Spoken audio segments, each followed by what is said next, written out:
think that I'm going to speak on behalf of everybody who's anti-Democrat. As somebody who grew up in a Democrat, definitely far left of center family, where I was even slightly left of center, the furthest one on the right-hand side of the spectrum, I grew up Democrat default. The first time I could vote, I voted for Bill Clinton, then Al Gore, and I became virulently anti-Republican with the 2003 Iraq invasion. I thought the war was absolutely unnecessary at the time. I doubted, for whatever reason, the intelligence that they had. And I met soldiers that came back from Iraq that described absolutely horrific scenarios and suffered from mental health. And when it turned out that nothing that they told us turned out to be accurate/true, I wanted all of those people investigated and hung for betraying, acting as traitors to the United States of America, to the trust we had in public institutions. And from then on, I was pretty much a devout Democrat. Then I saw things start to change with Barack Obama. I voted for him twice. I almost didn't the second time, but I saw racial relations start to go downhill, where before it was no big deal whatsoever what color of skin you were. Over time, it started to become into the fray, where I would have basketball friends who I was incredibly friendly with, who I was like that with, tell me that race was a really big deal, where before it was never discussed. And then when outsider Donald Trump got elected, and by 2016, I was not in the country, but I would have voted for the Libertarian candidate. And when Trump was elected as the outsider in 2016, well, they came down upon him with everything in their arsenal. They tried to frame him as a Russian puppet.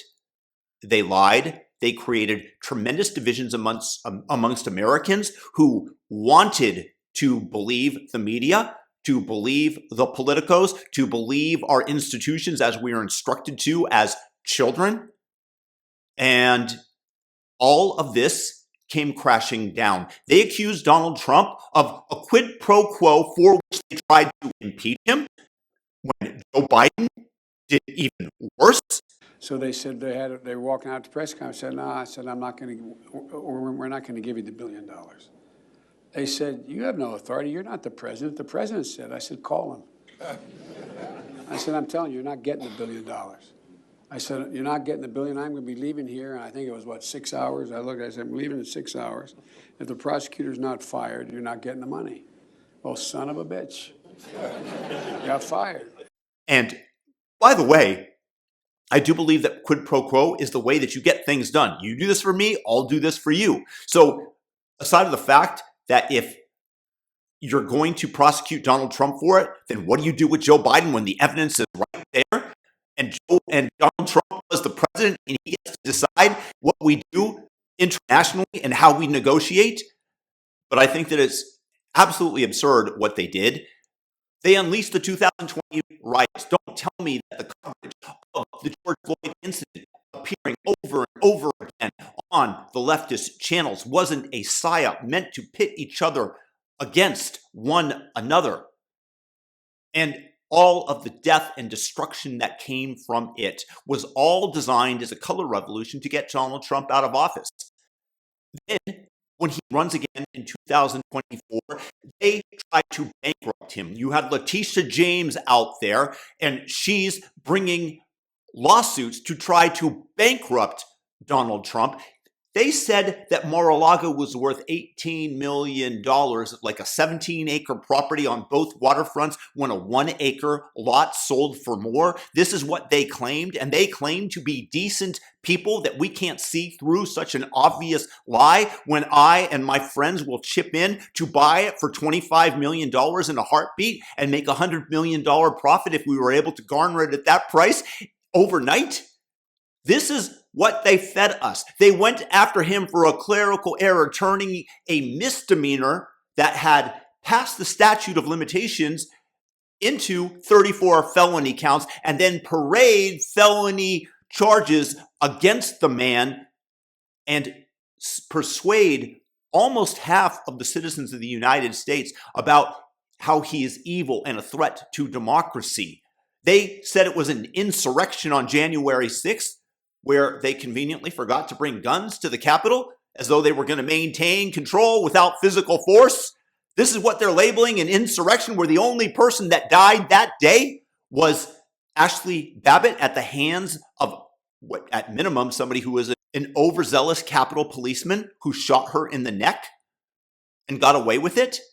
Where, of course, George Floyd, who asked to be put on the ground, who was suffering from a fentanyl overdose, yeah, it looks bad, but this was way worse in terms of what could have been handled without shooting the woman.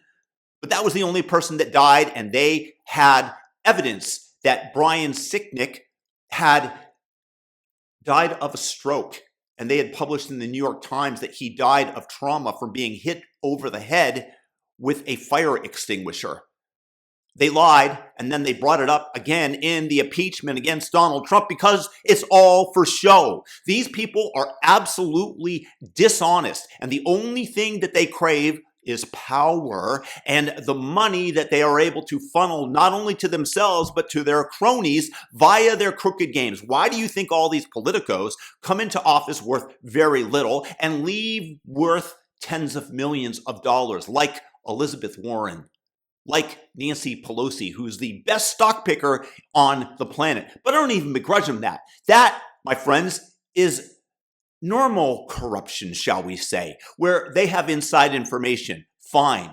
I don't care about that. What I do care about are the Tish James that go after Donald Trump, that the Alvin Braggs, that it was a concerted effort by the Washington establishment to try to eliminate him, that they went after him and tried to get him off of the ballots in various states. And don't tell me that it wasn't a conspiracy. How they tried to, again, pin him as a Russian agent. Could anything be more damaging to our union? And now they're crying foul, and the media isn't covering the fact that Kash Patel and Tulsi Gabbard are releasing all sorts of Russia hoax records. And it's almost an existential threat to the New York Times, to the Washington Post, because they were absolutely complicit in propagating the story. And at minimum, didn't do their jobs. They were inept. In other words, it's stupid or it's liar. And frankly, for some it's stupid and for others it's liar. Either way, they are complicit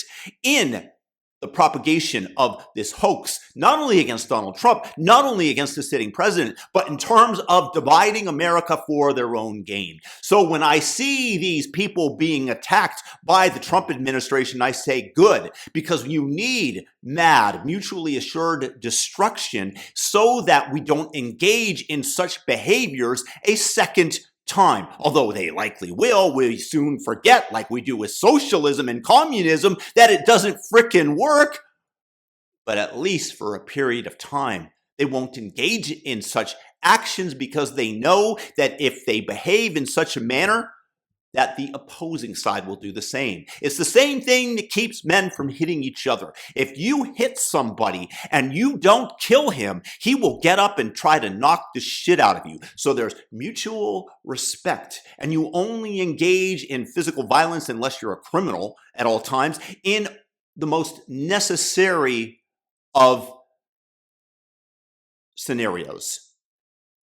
And with this, they have struck a blow against our nation, against the trust that we have in institutions. They locked us down during COVID and fed all that money into the pockets of big pharma. They tried to destroy Donald Trump. Our trust in institutions is at an all-time low, and I frankly believe that Donald Trump is righteous in attempting to take these people out. So I salivate when I see the Adam Schiff, the liar, who continually told us that there was more than circumstantial evidence that would prove that Donald Trump was a Russian asset, a puppet of Vladimir Putin, or whatever he said, against Tish James for engaging in the same nefarious criminal activities, mortgage fraud, getting her father to sign with her as her husband, not reporting the correct number of bedrooms in a property that she owned so that she got more favorable terms,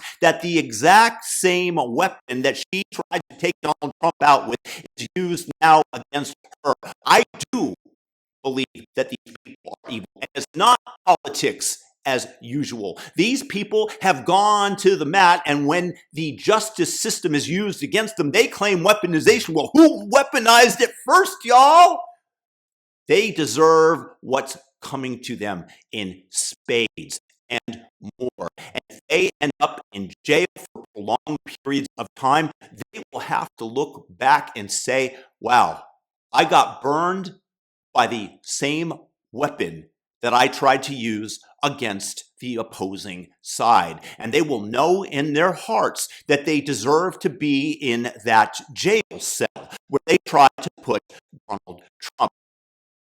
Might exaggerate. He's a hell of a lot more honest than Leticia James telling the public that Mar-a-Lago is worth $18 million, or Adam Schiff saying that there's more than circumstantial evidence that will prove that Donald Trump is a Russian puppet. This is why so many people clamor for the use of the justice system, because we believe that there has to be a balance so that people treat each other in a fair and equitable manner, because without that fear, mutually assured destruction, they will just come as those in power, those who wield the club, and beat down their political opponents, which is exactly what they've done. And now they're getting their comeuppance, and we should all cheer for it. Now, if you have a different vision, if you have a different thought, please leave it in the comment section, because I am open to listening to other opinions.